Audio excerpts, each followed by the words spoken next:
productivity and contribution is more genuine and authentic. Okay. Go ahead. Thank you, sir. Thank you, Chairman, sir.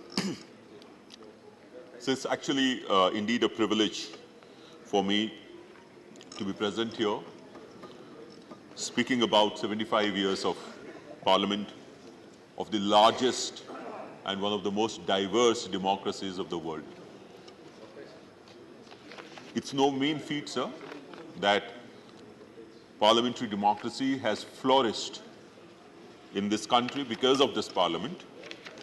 What is currently happening or is about to happen is that we would be moving in a symbolic fashion from old to the new, from new to the aspirational, and from a democracy which was marked by bills and acts which laid the foundation, or which will be the foundation for several such new bills and acts in the future in the new building. Sir, I would like to speak about a speech which Dr. Ambedkar made in the Law College of University of Delhi way back in 1948. He says, "There could be no doubt that one of the countries which could boast of a great ancient civilization was India. It had parliamentary institutions when people of Europe were mere nomads. It is not that India did not know what is democracy. There was a time when India was studded with republics, and even where there were monarchies, they were either elected or limited. It is not that India did not know parliaments or parliamentary procedure. A study of the Vinaya Pitaka and the Buddhist Bhikshu Sanghas discloses that not only there were parliaments, for the Sanghas were nothing but parliaments, but the Sanghas knew and observed all the rules of parliamentary procedure known to modern times." So I would concur with what other members were referring to say that democracy did not really originate in Greece, but it originated many years before in this particular land. So if we are talking about Parliament, I would like to think that since we knew about the parliamentary functioning for a long time, and since we are talking about the Constituent Assembly gave us the Constitution. But it is the Parliament that helps to make the Constitution a living document by the process of amendments. And that is how each one has enabled and strengthened the other. And these amendments have actually made the Parliament, made the functioning of the Parliament closer to the socio-economic and political reality of each of the times, the entire history of this particular 75 years.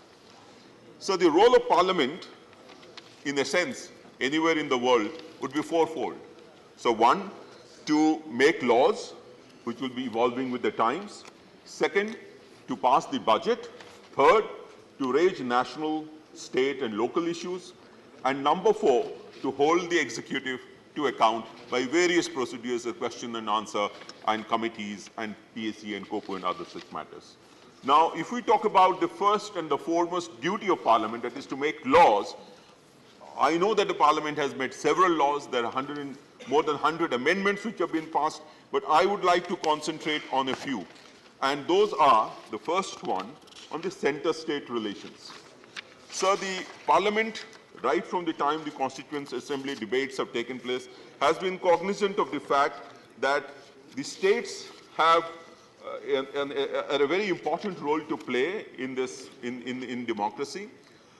In fact, Renuka Ray, she was a member of the Constituent Assembly, while agreeing with Pandit Kunjru, she says, "It is necessary that the center should be in a position to see that provinces do not fall behind in regard to the minimum standards of development. But agreeing with Pandit Kunjru, it is also not possible for a province to administer its responsibilities in an adequate manner if its financial position is unstable or uncertain. Therefore, the Parliament's job is threefold. One, legislative relations, administrative relations, and financial relations. While on the first two front, I think there has not been much divergence except occasional allegations of center legislating on the state list.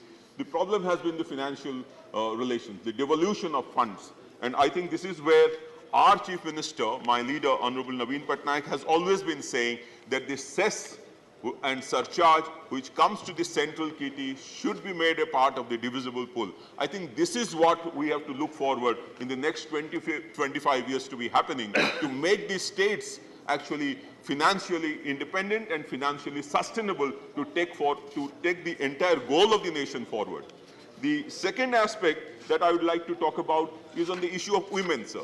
So on the issue of women, the Parliament has passed several landmark legislations, and many of them have already been spoken about here. One is the Hindu Marriage Act.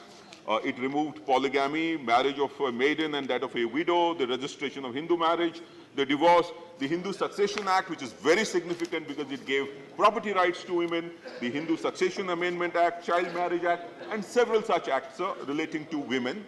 But I think it stopped short of one particular last legislation, and that is reservation for women in the parliaments and the assemblies. And that, you know, sir, our leader, Honorable Naveen Patnaik, has been taking it forward for a long, long period of time, sent emissaries to all political parties. We have spoken here all the time to bring this legislation so that women, the gender parity and the gender equity, the theme reaches its final conclusion by this parliament, whether here or in the new building.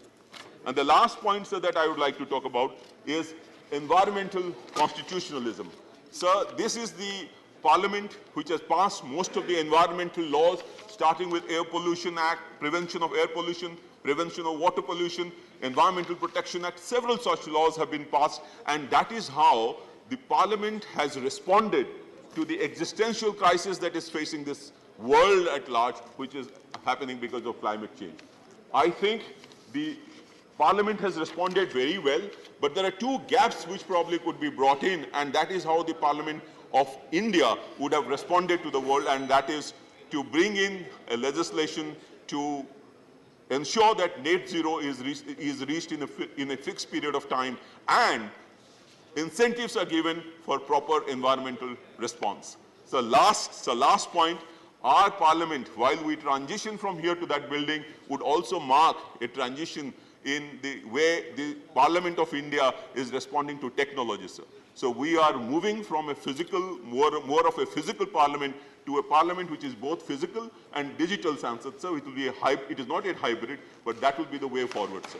So I think with this, I would end my speech. Thank you so much for giving me these opportunities. Well, you are very well audited. That's your background. Shri Tiruchi Shiva.